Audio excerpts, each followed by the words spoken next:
11 April দেবগুরু বৃহস্পতি নক্ষত্র পরিবর্তন করছে, অবস্থান করবে মৃগশিরা নক্ষত্রে বিশ্বরাশির উপর।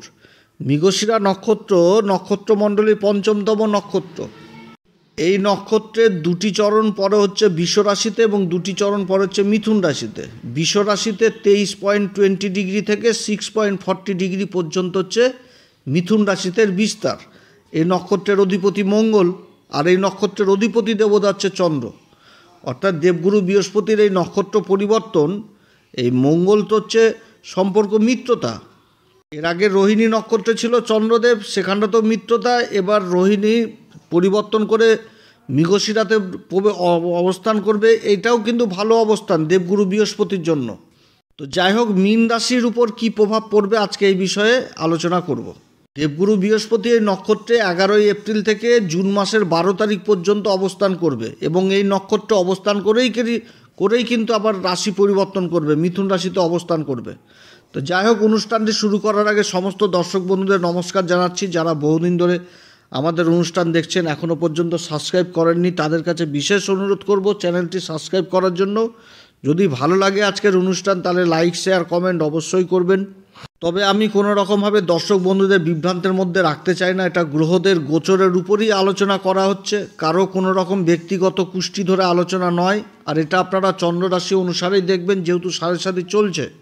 রাশির অধিপতি হচ্ছে দেবগুরু বৃহস্পতি, তৃতীয় ঘরে অবস্থান করছে, যেটা হচ্ছে বিশ্বরাশি। বিশ্বরাশিতে দেবগুরু বৃহস্পতি কোনোভাবে ভালো ফল দেয় না, কিন্তু যে নক্ষত্রগুলো পড়ছে তার অধিপতি সাথে সম্পর্কই হচ্ছে মিত্রতা, যার জন্য কিন্তু এই নক্ষত্রে ভালো অবস্থান দেয়। এবং এর মধ্যে একটা ভালো যোগ উঠে এসে মীন রাশির ক্ষেত্রে, সেটা হচ্ছে কি, যে রাশির উপর শুক্র অবস্থান করছে। শুক্র অবস্থান করে মালব্য নামক পঞ্চমহাপুরুষ রাজযোগ তৈরি করেছে এই মীন রাশির ক্ষেত্রে, যেটা খুব ভালো অবস্থান। এবং দুই গুরুর মধ্যে একটা স্থান পরিবর্তন যোগ হয়েছে, এটা খুবই ভালো অবস্থান এই মীন রাশির ক্ষেত্রে, সাড়ে সাতির মধ্যে। মীন রাশির ক্ষেত্রে দেবগুরু বৃহস্পতি যেরকম রাশির অধিপতি, সেরকম আবার কর্মের ঘরেরও তো অধিপতি। তৃতীয় ঘরে অবস্থান করছে। তৃতীয় ঘরটি কি সামাজিক ঘর, সামাজিক পরিচিতি। তৃতীয় ঘর হচ্ছে ছোটো ভাই বোনদের ঘর। তৃতীয় ঘর হচ্ছে ডকুমেন্টেন্সি, কাগজপত্রের ঘর। এই ঘরে দেবগুরু বৃহস্পতির অবস্থান রাশির অধিপতি হয়ে, এবং যে নক্ষত্রের অবস্থান সেটা হচ্ছে মৃগশিরা নক্ষত্র, যার অধিপতি মঙ্গল হচ্ছে মীন রাশির ক্ষেত্রে কারক গ্রহ। দ্বিতীয় ঘর, যেটা ধনসম্পত্তির ঘর এবং ভাগ্যের ঘর, এই দুটি ঘরের অধিপতি মঙ্গল। এবং বর্তমানে মঙ্গল অবস্থান করছে পঞ্চম ঘরে। তাহলে নবম ঘরের অধিপতি হয়ে পঞ্চম ঘরে অবস্থান করছে, নীচ অবস্থায় রয়েছে, এটা ঠিক। কিন্তু দেবগুরু বৃহস্পতির যে অবস্থান এই নক্ষত্রে, এখানটাতে মঙ্গলও যেরকম সাপোর্ট পাবে, সেরকম চন্দ্রমাও সাপোর্ট পাচ্ছে। অর্থাৎ মঙ্গলের যে নীচ অবস্থান, সেই নীচ অবস্থানে যথেষ্ট ভালো ফল পাবে এই মীন রাশি। এবং এই মাসে যে পরপর পরিবর্তনগুলো হবে, সেই পরিবর্তনগুলো যথেষ্ট ভালো পজিটিভ পরিবর্তনই হতে যাচ্ছে এই মীন রাশির ক্ষেত্রে। আমি এর আগের ভিডিওতে বলেছিলাম যে বুধ নক্ষত্র পরিবর্তন, বুধ মার্গী হয়ে গেল 7 তারিখে। এই পরিবর্তনটাও যথেষ্ট ভালো পরিবর্তন হলো। এবার দেবগুরু বৃহস্পতির নক্ষত্র পরিবর্তন হচ্ছে। তারপর আবার বুধও 11 তারিখ থেকে 26 এপ্রিল পর্যন্ত উত্তরা ভাদ্রপদ নক্ষত্র অবস্থান করবে। এই পরিবর্তনটাও ভালো, রাশির উপর অবস্থান করছে। মঙ্গল আবার 13 এপ্রিল থেকে 12 মে পর্যন্ত পুষ্যা নক্ষত্র অবস্থান করবে, শনির নক্ষত্র। কিন্তু নক্ষত্রের অধিপতি দেবতা হচ্ছে আবার দেবগুরু বৃহস্পতি। আবার শুক্র মার্গী হয়ে যাচ্ছে 13 তারিখে। তার সাথে সূর্যেরও রাশি পরিবর্তন হচ্ছে, সূর্যও অবস্থান করবে একদম উচ্চ ঘর মেষ রাশি, যেটা দ্বিতীয় ঘর। তো এখানটাতে কিন্তু মঙ্গলেরও কিন্তু একটা নিজভঙ্গ তৈরি হয়ে যাচ্ছে। এবং শনিদেবও আবার অস্ত থেকে উদয় হয়ে গেল এই এপ্রিল মাসের 4 তারিখে। এবং 28 এপ্রিল আবার শনিদেবও নক্ষত্র পরিবর্তন করবে। বর্তমানে শনিদেব তো অবস্থান করছে পূর্বা ভাদ্রপদ নক্ষত্রে, দেবগুরু বৃহস্পতির নক্ষত্রে। আবার শুক্রও অবস্থান করছে পূর্বা ভাদ্রপদ নক্ষত্রে, আবার রাহু অবস্থান করছে পূর্বা ভাদ্রপদ নক্ষত্রে। এই অবস্থাতে দেবগুরু বৃহস্পতির এবার নক্ষত্র পরিবর্তন, অনেক ভালো পরিবর্তন হতে যাচ্ছে এই মীন রাশির ক্ষেত্রে। যে সমস্যাগুলো তৈরি হতো, সেই সমস্যাগুলো থেকে অনেক দূরে থাকবে এখন এই মীন রাশি, এবং যথেষ্ট ভালোর দিকে এগোবে। মৃগশিরা নক্ষত্র আমাদের জ্যোতিষশাস্ত্রের এর চিহ্ন হচ্ছে হরিণের মাথা, তার উপর 2টি সিং, অর্থাৎ একটি হরিণকে সম্পূর্ণভাবে বোঝানো হচ্ছে। যে হরিণের মধ্যে একটা গতিশীলতা, চঞ্চলতা, একটা এগিয়ে যাওয়ার সবসময় প্রবণতা, প্রাকৃতিক সৌন্দর্য জিনিসটা, আকর্ষণ জিনিসটা বোঝানো হচ্ছে। কারণ হরিণের নাভিতে যে কস্তুরী, যে গন্ধ, হরিণও কিন্তু খুঁজে বেড়ায়। অর্থাৎ এখান থেকে একটা খোঁজ জিনিস, একটা আকর্ষণ জিনিস প্রবলভাবে উঠে আসছে। এবং তার সাথে বোঝাচ্ছে আবার কি এগিয়ে চলা, গতিশীলতা, এবং তার সাথে আবার উঠে আসছে অগ্রিম সতর্কতা, একটা আগাম মানে আভাস, একটা বিপদের সংকেত, যে কোনো কিছু মানে হরিণ মধ্যে প্রকৃতি তো দিয়েছে এই ক্ষমতাটা, যে আগাম মানে বুঝতে পারা যে কোনো কিছু আসছে, একটা খারাপ জিনিস। এই জিনিসগুলো কিন্তু হরিণ বুঝতে পারে, যেটা প্রকৃতির দেওয়া। এবং তার সাথে উঠে আসছে আবার বিশ্বাসঘাতকতা, এই জিনিসটাও কিন্তু উঠে আসছে। কারণ হরিণ কিন্তু চট করে কাউকে বিশ্বাস করতে চায় না, বিশ্বাস করলে একটা বিশ্বাসঘাতকতার ব্যাপার হয়ে উঠে আসে। এবার এই নক্ষত্রে দেবগুরু বৃহস্পতির অবস্থান। দেবগুরু বৃহস্পতি কি জ্ঞানের আলো। দেবগুরু বৃহস্পতির এই জ্ঞানের আলো এবং এই মৃগশিরা নক্ষত্রের যে জিনিসগুলো তুলে ধরলাম, এই নক্ষত্রের উপর যেরকম মঙ্গলের একটা ইফেক্ট থাকছে, সেরকম শুক্রেরও ইফেক্ট থাকবে এবং বুধেরও একটা ইফেক্ট থাকবে। তো যার জন্য এই সময়কালে এই মীন রাশির ক্ষেত্রে একটা আগামী দিনের জন্য একটা বড় চিন্তা ভাবনা, যেটা মীন রাশিকে যথেষ্ট প্রেরণা দিবে নিজের জীবনটাকে এগিয়ে নিয়ে যাওয়ার জন্য, সামনের দিকে এগিয়ে নিয়ে যাওয়ার জন্য একটা প্রেরণা পাবে এই সময়কালে দেবগুরু বৃহস্পতির মাধ্যমে। এবং দেবগুরু বৃহস্পতি এই নক্ষত্রে অবস্থান করে ভাগ্যের ঘরে তার দৃষ্টি রয়েছে, অর্থাৎ ভাগ্যের সাপোর্ট যথেষ্ট পাবে। দেবগুরু বৃহস্পতি তৃতীয় ঘরে অবস্থান করছে, তার পঞ্চম দৃষ্টি পড়ছে রাশির সপ্তম ঘরে, যেটা হচ্ছে কন্যা রাশি। সপ্তম দৃষ্টি পড়ছে রাশির ভাগ্যের ঘর, যেটা হচ্ছে বৃশ্চিক রাশি। এবং নবম দৃষ্টি পড়ছে রাশির একাদশ ঘর, যেটা লাভের ঘর, ইচ্ছাপূর্তির ঘর, যেটা হচ্ছে মকর রাশি।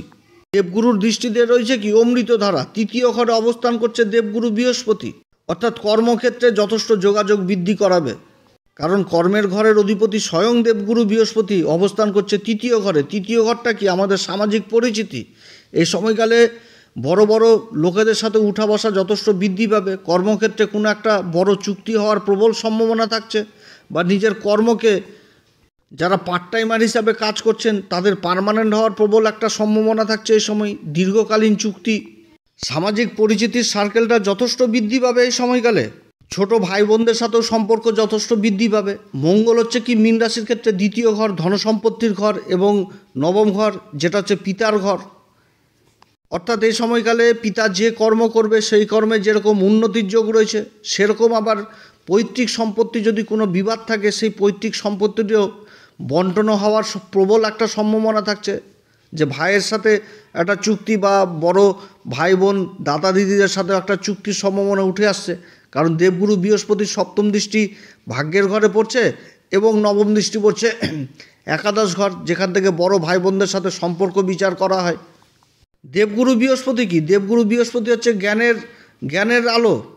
দেবগুরু বৃহস্পতি হচ্ছে কি পর উপকারিতার কারক, ঈশ্বরীয় শক্তির কারক, ধর্মের কারক, মায়া মমতার কারক। ধর্মের ঘরে দৃষ্টি পড়ছে, অর্থাৎ এই সময়কালে নিজেকে ধর্মের পথে এগিয়ে নিয়ে যাওয়া, ধর্ম পথে চলা, নিজের আধ্যাত্মিক চেতনা যথেষ্ট বৃদ্ধি হওয়া, এই সমস্ত জিনিসও কিন্তু মীন রাশির ক্ষেত্রে উঠে আসবে।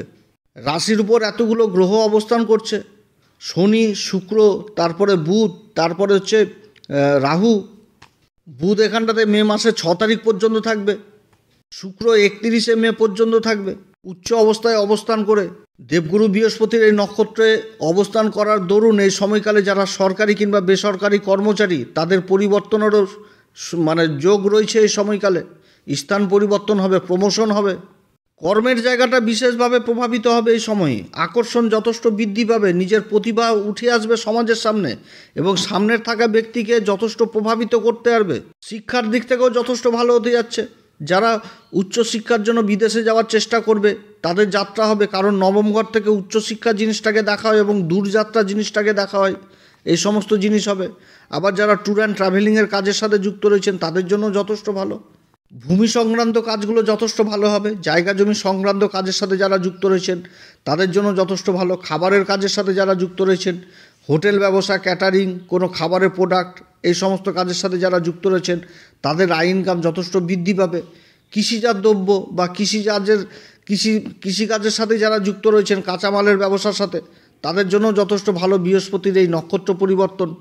পার্টনারশিপে যারা ব্যবসা বাণিজ্য করছেন তাদের জন্য যথেষ্ট ভালো, কিংবা যারা পার্টনারশিপে ব্যবসা বাণিজ্য করবেন এরকম চিন্তা ভাবনা করছেন তাদের মধ্যে একটা চুক্তি হওয়ার সম্ভাবনা থাকছে এই সময়। কর্মক্ষেত্রে ব্যাপক উন্নতি হওয়ার প্রবল সম্ভাবনা থাকছে দেবগুরু বৃহস্পতির এই নক্ষত্র পরিবর্তন। যারা কাঠের কাজের সাথে যুক্ত, যারা ইন্টেরিয়র ডেকোরেশনের কাজের সাথে যুক্ত রয়েছেন তাদের জন্য এই সময়কাল যথেষ্ট ভালো হতে যাচ্ছে। মানসিক অশান্তি তো থাকবেই, কারণ শনি তো রাশির উপর অবস্থান করছে, রাশির উপর অবস্থান করছে, 7.5 চলছে, মানসিক অশান্তি কিছু না কিছু থাকবে, কারণ চন্দ্রকে প্রভাবিত করছে। কিন্তু দেবগুরু বৃহস্পতির এই যে অবস্থান, এই যে যোগাযোগের ঘরে, এই সময়কালে দেবগুরু বৃহস্পতির এই অবস্থানে যথেষ্ট ভালো ফল পাবে 7.5 মধ্যেও। এবং এরপরে যে দেবগুরু বৃহস্পতির রাশি পরিবর্তনগুলো পরপর হবে তাতেও কিন্তু যথেষ্ট ভালো ফল পাবে এই মীন রাশি। আমি এর আগের ভিডিওতে সেটা ভালো মতন করে উল্লেখ করেছিলাম, কোন কোন দিক থেকে ভালো সুবিধা পাবে সমস্ত কিছু তুলে ধরেছি। এই সময়কালে যাদের গুরুর দশা, গুরুর অন্তর্দশা, গুরুর প্রত্যন্তর দশা চলছে তাদের জন্য যথেষ্ট ভালো সময় হতে যাচ্ছে এই মীন রাশির ক্ষেত্রে। তবে এই যে নক্ষত্র, মৃগশিরা নক্ষত্র, এই নক্ষত্রের সব কিছুই ভালো, তবে দুটি দিক থেকে যথেষ্ট সাবধানে থাকতে হবে এই মীন রাশিকে এই সময়কালে। সেটা সবার প্রথম হচ্ছে যে বিশ্বাস, অথরাইজ কারোর নেওয়া যাবে না এই সময়। দায়িত্ব থেকে দূরে থাকুন, কারোর দায়িত্ব নিতে যাবেন না, কারোর মুখের কথাকে বিশ্বাস করা যাবে না। মীন রাশির মধ্যে এই জ্ঞানটা যথেষ্ট আসবে দেবগুরু বৃহস্পতির মাধ্যমে, কারণ দেবগুরু বৃহস্পতি হচ্ছে জ্ঞানের কারক, শিক্ষার কারক, জ্ঞানের কারক। আমি এর আগে উল্লেখ করলাম যে মৃগশিরা নক্ষত্রে একটা আগাম আভাস বুঝতে পারা যাবে যে কোন দিক থেকে বিপদ আসতে পারে। এই জিনিসগুলো কিন্তু সহজে বুঝতে পারবে মীন রাশি এই সময়, যে সামনে থাকা ব্যক্তির সাথে ব্যবসা করা উচিত না করা উচিত না, যে আগামী দিনে তার থেকে কোনো রকম বিশ্বাস ভঙ্গের জায়গাটা উঠে আসবে কি উঠে আসবে না, এটা কিন্তু বুঝতে পারবে, কারণ এই নক্ষত্র থেকে বিশ্বাস ভঙ্গের একটা ব্যাপার উঠে আসে। অতএব টাকা পয়সার ব্যাপারে, কারোর অথরাইজ নেওয়ার ব্যাপারে এদিক থেকে যথেষ্ট সাবধান। যা হবে সব লেখাপড়িভাবেই হবে। কর্মক্ষেত্রে মুখের কথাতে ম্যানেজমেন্ট হবে, মুখের কথাতে আলোচনা হবে, কিন্তু চুক্তি হবে কাগজপত্রে, মুখে মুখে চুক্তি করে কোনো কাজ নয়। এবং বিশ্বাস করলে নিজেকেই বিশ্বাস করতে হবে, বিশেষ করে টাকা পয়সার ব্যাপারে। এবং যা করতে হবে মাথা ঠান্ডা করেই করতে হবে, কোনো রকমভাবে চঞ্চল হয়ে কাজ করা যাবে না এই সময়, কারণ 7.5 চলছে।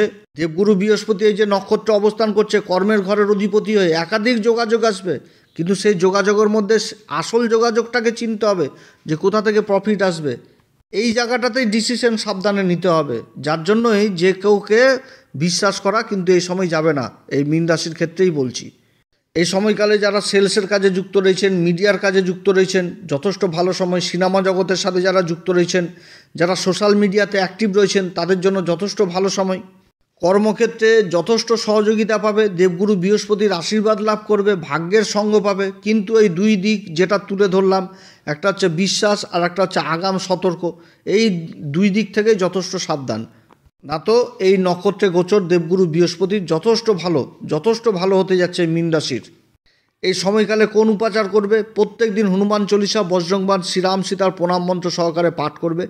এবং যারা এখনও পর্যন্ত গুরুর দীক্ষা নেননি তারা অবশ্যই গুরুর দীক্ষা নেবেন। মন্দিরে পূজারীদের 5 রকম ফল দক্ষিণা দিয়ে তাদের আশীর্বাদ নেবেন, যথেষ্ট ভালো ফল পাবেন এই 7.5 মধ্যে। এছাড়া যে সমস্ত মন্দির অপরিষ্কার সেই সমস্ত মন্দিরকে পরিষ্কার করার দায়িত্ব নেবেন। যে মন্দিরে আলো জ্বলে না সেই মন্দিরে আলো জ্বলানোর ব্যবস্থা করবেন, খুবই ভালো ফল পাবেন। তো যাই হোক প্রিয় দর্শক বন্ধুরা, অনেক কথাই আলোচনা করলাম। এই নক্ষত্রের দেবগুরু বৃহস্পতির এই গোচর যথেষ্ট ভালো হতে যাচ্ছে। তবে যে দুটি দিক তুলে ধরলাম, বিশ্বাস জিনিস, অথরাইজ জিনিস, এগুলো জিনিস করা যাবে না। কারোর মুখের কথায় বিশ্বাস নয়। যা কাজ হবে সব কিছু কাগজপত্রের মাধ্যমেই হবে, এবং কাগজপত্র, ডকুমেন্ট এগুলো যথেষ্ট কর্মক্ষেত্রে সঠিকভাবে রাখতে হবে, কারণ কর্মের ঘরের অধিপতি দেবগুরু বৃহস্পতি কাগজপত্রের ঘরে অবস্থান করছে। অর্থাৎ যে কোনো কাগজপত্র যেটা দরকারি সেটা অবশ্যই ভালো করে রাখতে হবে। আপনারা সবাই ভালো থাকেন। এরপরে আবার একটি পর্ব নিয়ে আসবো। যদি এই আলোচনা সত্যিই ভালো লাগে তাহলে নিজের ভেবে এই অ্যাস্ট্রো এসএম বাংলা চ্যানেলকে সাবস্ক্রাইব করবেন, লাইক করবেন, শেয়ার করবেন। এরপরে আবার আসবো একটি নতুন পর্ব নিয়ে। আপনারা সবাই ভালো থাকেন। নমস্কার, ধন্যবাদ।